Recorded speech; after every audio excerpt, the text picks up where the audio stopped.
The quiet hum of laboratory equipment filled the room as Dr. Jaiwo Park carefully examined the data on her holographic display. The blue light illuminated her tired face, showing the worry lines that had formed over months of research. The genetic degradation was spreading faster than anyone had predicted. Humanity faced extinction within a century if nothing changed. Jaiwo rubbed her eyes and looked at the blood sample under the microscope. Human DNA was breaking down at the cellular level, and no one knew why. Some blamed cosmic radiation, others pointed to environmental toxins, but no treatment worked. "Dr. Park, your meeting starts in 5 minutes," said Taehyun, her assistant, from the doorway. His usually cheerful face looked grim. "Thank you," she replied, saving her work. "Any word from the council representatives?" Taehyun shook his head. "They arrived an hour ago. Director Kim is with them now." Jaiwo nodded and straightened her lab coat. 10 years ago, humans had made first contact with the Galactic Council, an alliance of advanced alien species. At first, it seemed like a blessing, access to technologies beyond human imagination. But the Council kept the most valuable advances to themselves, especially those related to extending life. The meeting room fell silent when Jaiwo entered. Director Kim sat at one end of the table, his expression unreadable. Across from him were 3 council representatives, tall beings with silver skin that seemed to shimmer under the lights. "Dr. Park," said the lead representative, Yoon.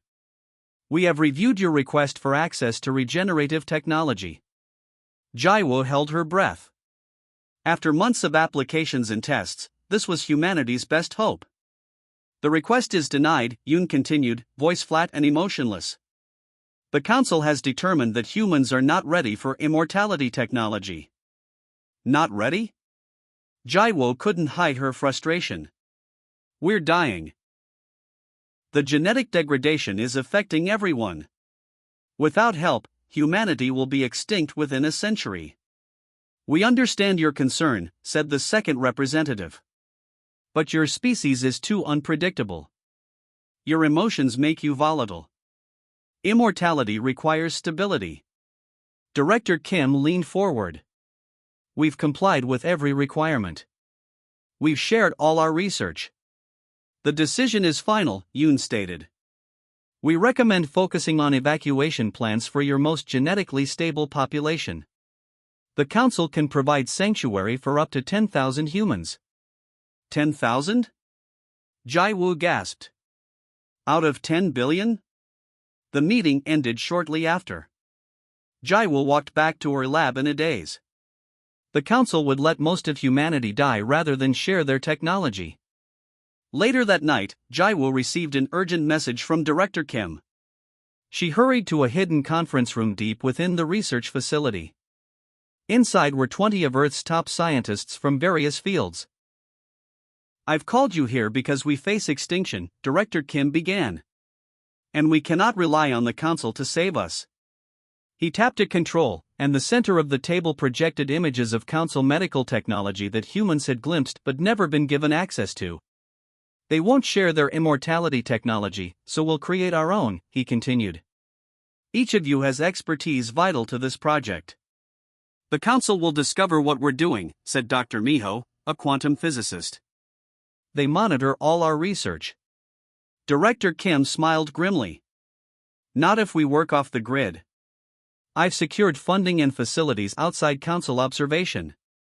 This will be called Project Prometheus." Jaiwo studied the fragmented information they had on alien regenerative techniques. "We're missing key components. Without Council assistance, we'll have to find our own path to cellular regeneration." "That's why you're here, Dr. Park," said Director Kim.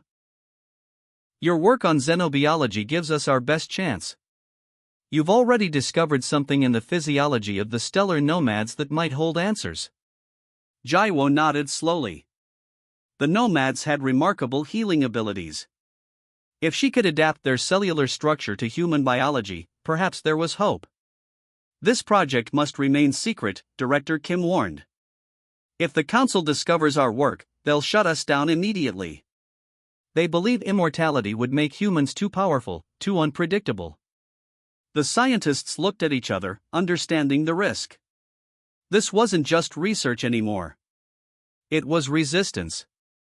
As Jaiwo left the meeting, she caught a glimpse of Earth through a window. Billions of lives hung in the balance.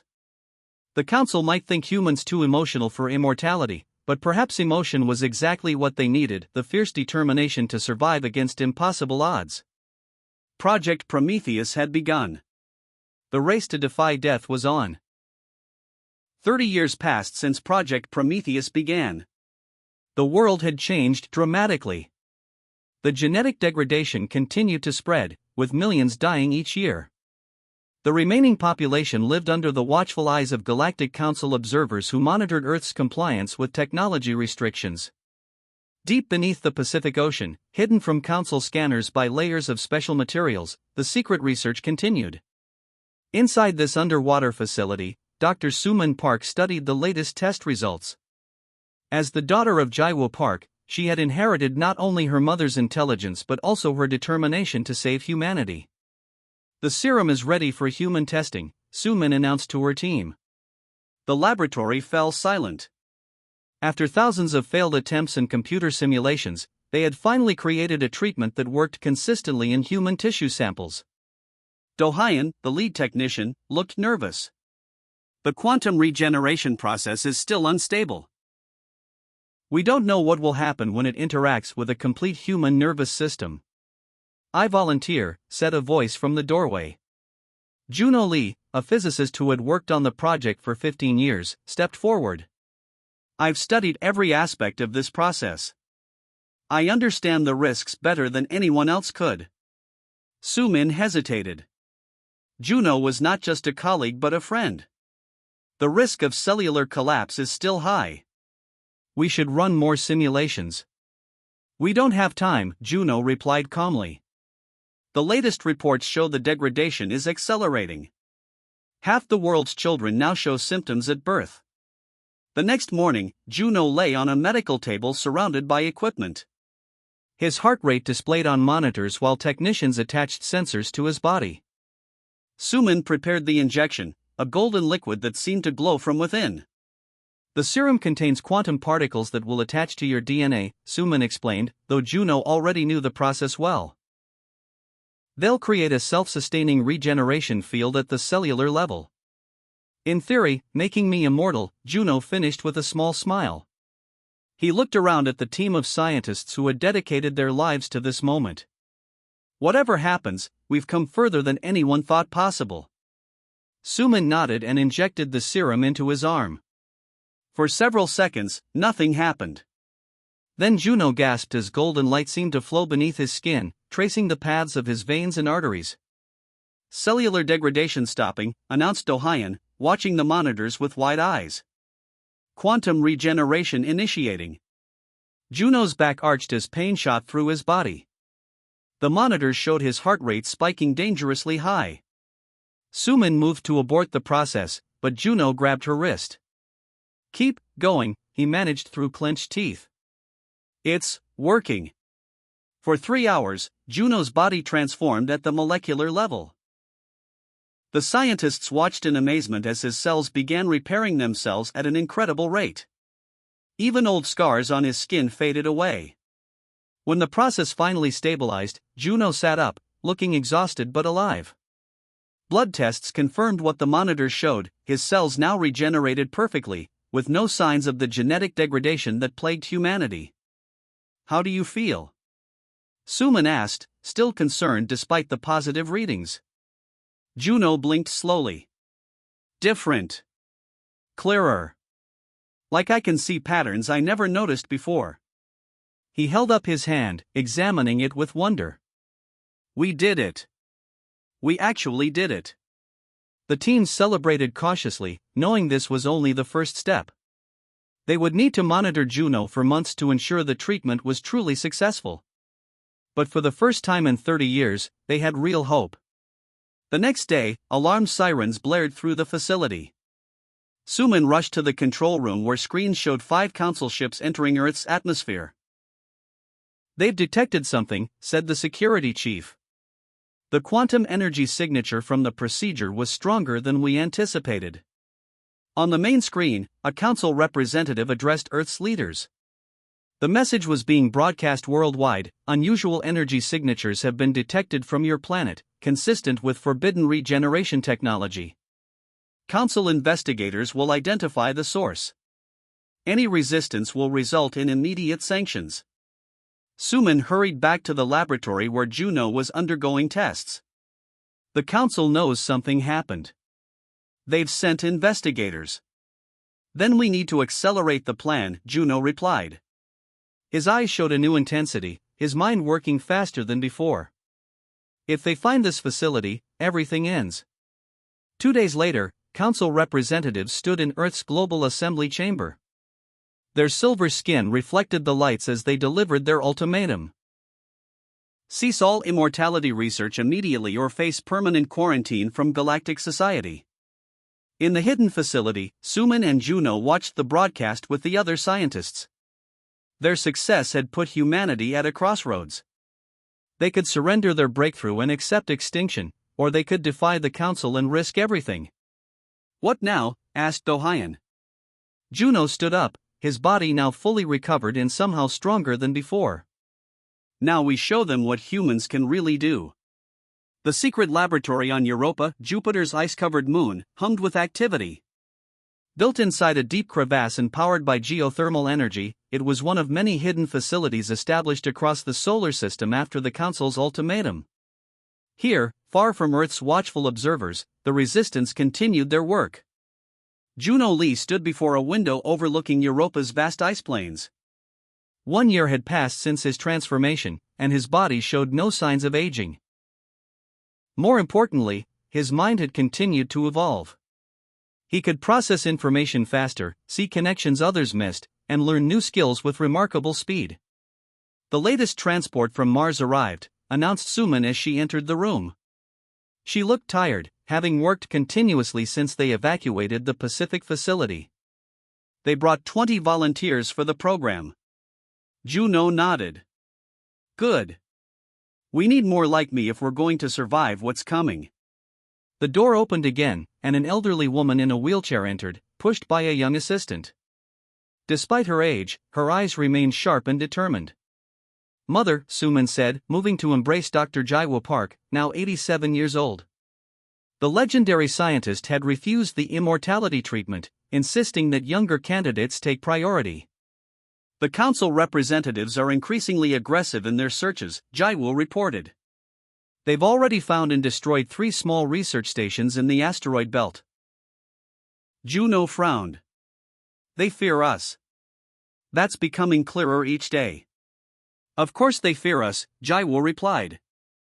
I've been analyzing the data from your treatment. Do you know what makes our approach to immortality different from theirs? Suman and Juno looked at her expectantly. The Council's immortality technology removes emotional responses. It creates stable, logical beings that live for thousands of years but gradually lose their capacity for strong feelings. Jaiwo pointed at Juno. Our technology preserves emotion. In fact, it seems to enhance it. That's why they're so afraid, Suman realized. Immortal beings with human emotions and adaptability would eventually surpass them, Juno finished. We wouldn't just live forever, we would keep growing, changing, evolving. While they remain static. Their discussion was interrupted by blaring alarms. The communication system activated automatically, showing a transmission from Mars colony. The face of Commander Hanul appeared, blood running down his forehead. Europa base, we are under attack. Council enforcers have. His words were cut off by a distant explosion. They're saying we violated technology restrictions, but this is a civilian research station. The screen shook as another blast hit. They're targeting the habitat domes. Thousands will. The transmission cut to static. Suman stared in horror at the blank screen. The Mars colony housed over 5,000 people, mostly scientists and their families. They're not just enforcing rules, Juno said, his voice tight with anger. This is extermination. Within hours, reports confirmed their worst fears. The Council forces had destroyed the Mars colony completely, claiming it was a center for illegal technology development. In reality, the colony had only been housing refugees from Earth's genetic degradation. That night, leaders from the remaining human outposts gathered via secure quantum communication. Faces appeared on screens from hidden bases on Earth, the Moon, Europa, and scattered through the asteroid belt. "We can no longer hide and hope to survive," said Director Kim Sun, who now led Earth's resistance. "The Council has shown they will destroy us rather than allow humans to achieve immortality." Jaiwoo spoke up, her voice weak but her words strong. "Then we must fight, but not as they expect. Brute force will fail against their technology." "What do you suggest?" asked the Luna base commander. "We use what makes us human," Juno answered, understanding Jaiwoo's thought. "Our emotions don't make us weaker as the Council believes. They make us stronger, more adaptable." He displayed data from his latest tests. "Look at how my cells respond to stress. When I feel strong emotion, fear, love, even anger, my regeneration capabilities increase. My mind works faster. I adapt." Suman studied the readings. This could be the key to creating a better treatment, one we could deploy more widely. "We need to accelerate the program," Juno continued. "Create more like me, but also develop technology to protect our remaining outposts. The Council won't stop with Mars. We're outnumbered and outgunned," reminded the asteroid belt representative. "How can we possibly stand against the entire Galactic Council?" Jaiwoo smiled sadly. "Throughout history, humans have accomplished the impossible when facing extinction. We adapt. We survive. That's what the Council truly fears." As the meeting concluded, Juno returned to the window overlooking Europa's frozen landscape. Out there, beyond the solar system, Council ships were surely gathering for their next attack. But for the first time, he felt something beyond determination. He felt hope. Humans had always defied the odds. Now they would defy death itself, and perhaps save their species in the process. The resistance was no longer just fighting for survival. They were fighting for the right to evolve beyond what any species, even those in the Galactic Council, had achieved before. 6 months after the destruction of Mars colony, the Europa base had transformed. What began as a small research station had grown into humanity's largest remaining outpost. Tunnels stretched for kilometers through the moon's ice, housing laboratories, living quarters, and training facilities. In the central research lab, Juno connected himself to monitoring equipment while Suman calibrated the sensors. They had been running these tests daily, documenting how Juno's enhanced physiology responded to different challenges. "Ready?" Suman asked, her finger hovering over a control panel. Juno nodded.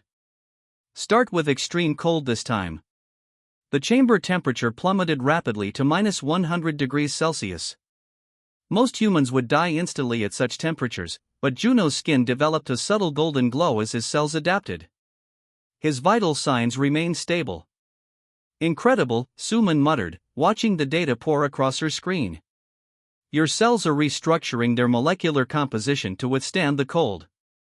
After completing the test cycle, which included exposure to radiation, high gravity, and vacuum conditions, Juno disconnected from the equipment. Unlike early tests, which left him exhausted, he now felt energized. "Your adaptation speed is increasing," Suman noted. What took hours now happens in seconds. Their conversation was interrupted when a security officer entered the lab. "We've got a situation. A Council ship has been detected entering Europa's orbit." Juno and Suman rushed to the command center where tactical displays showed a small vessel approaching. Unlike the warships that destroyed Mars colony, this appeared to be a diplomatic shuttle. "They're requesting permission to land," said the communications officer. "They claim to have a single passenger who wishes to speak with us peacefully." After careful deliberation, the base leadership agreed to allow the ship to land in an isolated hangar. Security teams surrounded the area as the visitor emerged, a tall, silver-skinned council member. "My name is Hyan," the visitor announced. "I come without official sanction. What I share with you must remain secret from the Council." In a secure meeting room, Hyan revealed startling information. Not all council members support the aggressive actions against humans. Some of us have been studying your research in secret. You've been spying on us? Suman asked angrily. Observing, Hyan corrected. And becoming increasingly concerned about the council's true motives. Hyan activated a holographic display showing cellular structures. This is a standard council immortality treatment applied to one of our species. Notice how the neural pathways simplify over time. The display shifted to show Juno's cells. And this is your approach. The neural complexity increases. You're not just stopping death, you're enhancing life. Why are you telling us this? Juno asked. Because the council fears you for reasons beyond what you know. Hyan's silver face showed something resembling concern. Look at this. A new hologram appeared showing a massive dark cloud at the edge of the galaxy. We call it the Void Tide. It's approaching our region of space and will arrive within 50 years. It consumes energy from living beings, especially advanced consciousness. And the council can't stop it? Suman asked. We've tried for centuries. Our immortality makes us stable but unchanging. We cannot adapt to new threats. Hyan looked directly at Juno. But you can. To demonstrate Hyan's point, Juno agreed to a test. In a specialized chamber, Hyan created a small version of the energy-draining field that characterized the Void Tide. When exposed to it, Hyan became weak and disoriented. When Juno entered the same field, his cells initially struggled but quickly began generating a protective energy signature. This is what the council truly fears, Hyan explained afterward. Not that humans would become immortal, but that you would surpass us. While we remain static in our perfection, you continue to adapt and evolve. Later that day, Juno demonstrated his abilities to a group that included Hyan, Suman, and the elderly Jaiwu, who watched with pride from her wheelchair. Watch this, Juno said. He entered a chamber where gravity was increased to 10 times Earth normal. Most beings would be crushed, but Juno's body adapted, changing his bone density and muscle structure in real time. Our immortality technology preserves emotions because they drive adaptation, explained Suman to Hyan. Fear triggers survival responses. Love promotes protection and sacrifice. Curiosity drives innovation. Your people removed emotions for stability but lost evolution's greatest tool. Hyan's eyes widened with understanding. The Void Tide has consumed 12 advanced civilizations. None could adapt quickly enough. But we might, Juno said simply. That evening, as they developed plans to convince the council to end their campaign against humanity, Jaiwo spoke softly to her daughter and Juno. All this time, they called our emotions a weakness, the old scientist said. But they were wrong. Our capacity to feel deeply, to care desperately, to fear and love and hope, these are our greatest strengths. Juno nodded, looking at the images of the approaching Void Tide. Humans don't just defy death. We transform it into something new. The Council warships appeared in Earth's orbit without warning, their sleek silver hulls reflecting sunlight as they positioned themselves strategically around the planet. Millions of humans looked up at the night sky, seeing new stars that spelled potential doom. In the Europa Base Command Center, emergency alerts flashed across screens. Surveillance feeds showed 50 warships surrounding Earth and smaller fleets approaching the Moon and Europa. They're done negotiating, Suman said grimly. This is a full assault. Juno stood beside her, his eyes fixed on the tactical display. In the months since Hyan's visit, they had accelerated their plans, creating 30 more enhanced humans like Juno. It wasn't enough to fight a war, but perhaps enough for what they needed to do. Is the diplomatic shuttle ready? He asked. Suman nodded. Hyan is aboard with the evidence about the Void Tide. But the Council has blocked all approach vectors to their command ship. Through secure communications, they received the Council's ultimatum, broadcast to all human settlements, surrender all immortality research and submit to full biological monitoring, or face immediate extinction. They had 6 hours to comply. On Earth, panic spread. The Council warships had positioned weapons targeting major population centers. Even with their most advanced defense systems, humans had no way to stop such an overwhelming force. "We need to show them," Juno said quietly. "Not tell them. Show them." He gathered his team of enhanced humans. Like him, they had all undergone the immortality treatment and spent months training to control their adaptive abilities. They represented humanity's best hope. "The plan remains the same," he told them. "We're not fighting the Council. We're saving them, whether they want it or not." Their small fleet of shuttles launched from Europa, heading not toward Earth but toward the outer edges of the solar system where the Council's main force had gathered. It was a desperate gamble. As they approached, Council sensors detected them and warships moved to intercept. Warning shots flashed across their path. "They're ordering us to turn back," said Dohyan, who piloted the lead shuttle. "Stay on course," Juno replied calmly. Suddenly, alarms blared. One of the largest Council warships was experiencing catastrophic system failures. Its engines flared dangerously, pushing it off course toward Earth. The ship's commander sent distress signals. They had lost control and the massive vessel was accelerating toward a populated area of North America. "This is our chance," Juno said. "All shuttles, move to assist." The human vessels changed course, heading directly toward the failing warship. Council commanders, believing this was a human attack, fired upon the shuttles. One exploded, killing all aboard. The others continued, dodging weapons fire. Juno's shuttle reached the massive warship first. He and 3 other enhanced humans spacewalked to the hull, using their abilities to withstand the deadly radiation and vacuum. Their bodies glowed golden as they forced themselves to adapt to these impossible conditions. They located the engine control systems and, using tools designed by Suman, managed to connect to the ship's computers. Working together, they diverted power from the failing engines, stabilizing the massive vessel just as it entered Earth's upper atmosphere. The heat of re-entry surrounded them, but their bodies adapted, their skin becoming reflective to disperse the thermal energy. Across Earth, people watched as the Council warship, now trailing fire like a comet, slowed and stabilized instead of crashing into a major city. Shuttlecraft piloted by enhanced humans guided it to an unpopulated desert area where it landed roughly but safely. Thousands of Council crew members survived what should have been certain death. Hours later, an emergency Council session convened. Hyan presented evidence not only of the approaching void tide but of the human rescue operation that saved one of their largest warships and its crew at great risk and cost to themselves. "These humans you fear did not use their abilities to attack," Hyan said. "They used them to save lives, our lives, even as we prepared to destroy them." In the Council chamber, displayed on a large screen, stood Juno, Suman, and Dr. Jaiwo Park, who had insisted on attending despite her frail health. Behind them were images of the approaching void tide.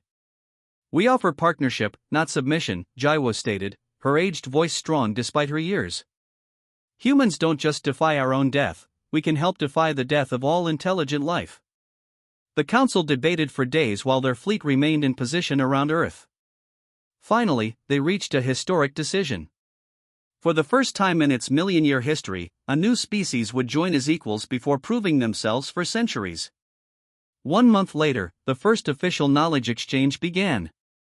Council scientists worked alongside humans, studying how emotional immortality created continuous adaptation. In return, humans gained access to technologies that would help save those suffering from genetic degradation. As Juno watched human and Council ships departing Earth together on joint missions, Jaiwo smiled beside him. "You know what makes humans special?" the old scientist asked. "Not that we defy death, but that we bring life with us wherever we go."